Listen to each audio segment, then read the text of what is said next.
Hey guys, I'm back with another video. This week I'm going to show you how I refinished my workroom vanity.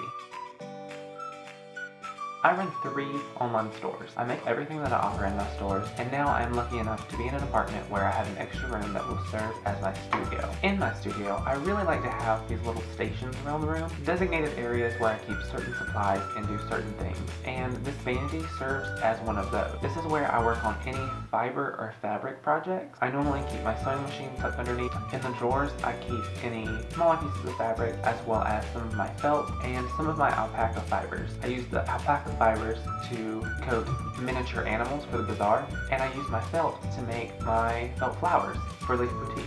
This just really helps for like little fibers and things that get loose to kind of keep them over there. That way when I'm working on clay over here, all those little fibers are a little bit less likely to get on my clay. So that kind of explains why I have a vanity in my studio.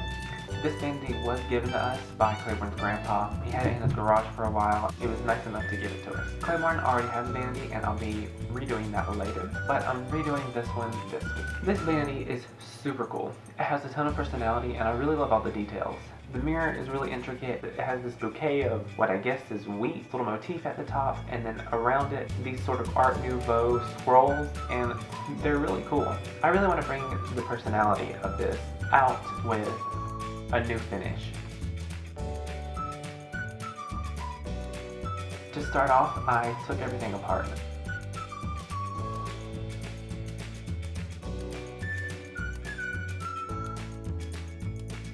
Just like my last project, I want to create a reclaimed wood finish. So if you happen to miss that video, please go back and watch it.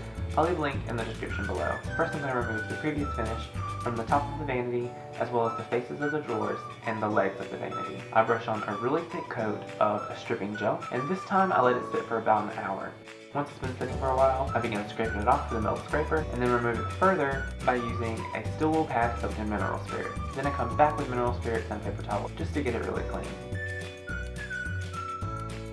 After cleaning the top of the vanity, I did realize that there was still a little bit of the previous varnish left, and this was because I didn't leave my stripping gel on as long as I did last time. So I just went back over those areas with another coat of the stripping gel and let it sit. Once I finally got all of the previous finish off, I let it dry and sanded it down. Then it was ready for the new finish. Once again, I used the oxidation mixture that I used last week. It went pretty far, so I was able to use the exact same jar.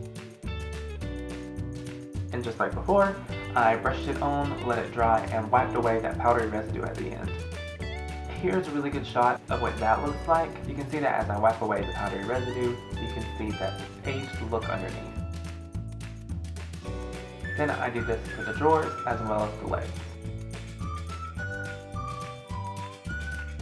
Here is one of those parts that I was not able to save in my file recovery debacle, and that's painting the body of the vanity. I painted the whole body with chalk paint in a very light cream color.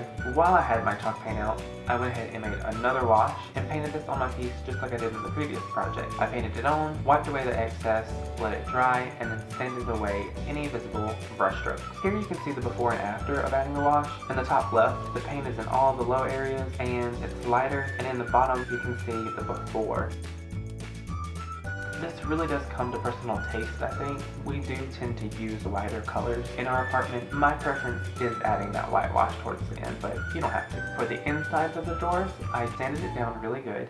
I didn't want to have to go through the whole process of stripping everything down, so I just sanded it down and added a thin coat of a light blue chalk paint. I wanted there to be a little bit of color, but not too much of a pop of it. And then I went back with a wet steel wool pad and scraped it up. I wanted there to be a lot of texture. Then it was time to work on the mirror itself. I taped off the glass because I didn't want to get anything on it. Then I washed the mirror of the frame with soap and water.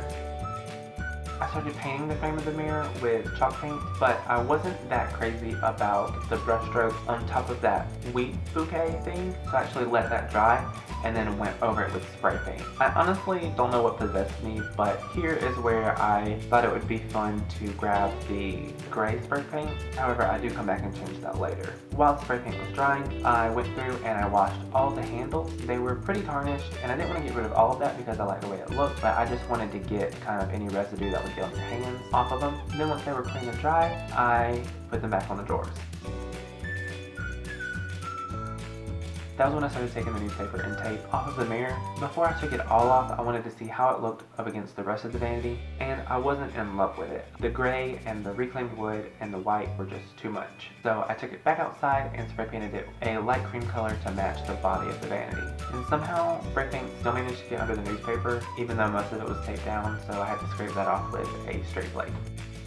Then it was time to put it back together. I put the mirror back on its little frame, and then put the whole thing back on the vanity, and then I put all my materials back. I'm really happy with how this project turned out. It's crazy how a new finish can make an entire room look. It just cleaned up the space, and it kind of invites me to sit here more often. I personally think I succeeded in bringing out the personality of this piece. It reminds me of like Peter Pan or Where the Wild Things Are, something like a children's book, because it's playful but yet still kind of modern, and it complements my work table really well. So I'm one step closer to having my studio finished. Although I'm starting to think that I'll just never have it finished. It's going to be one of those things where I'm always like changing things. Once again, thank you so much for watching. Give this video a like if you liked how the project turned out. Leave me a comment if you have any suggestions or advice, or you just want to start a conversation. And of course, please subscribe to my channel. I'm having a lot of fun recording all the projects I do, and I got a lot of positive feedback from my first video, so thank you all that watched it and that have already subscribed and liked and commented and done all the great things. It really means a lot, and it gives me that extra push to do more. If you want to see other things that I do, you can find me on Instagram, Facebook, Twitter.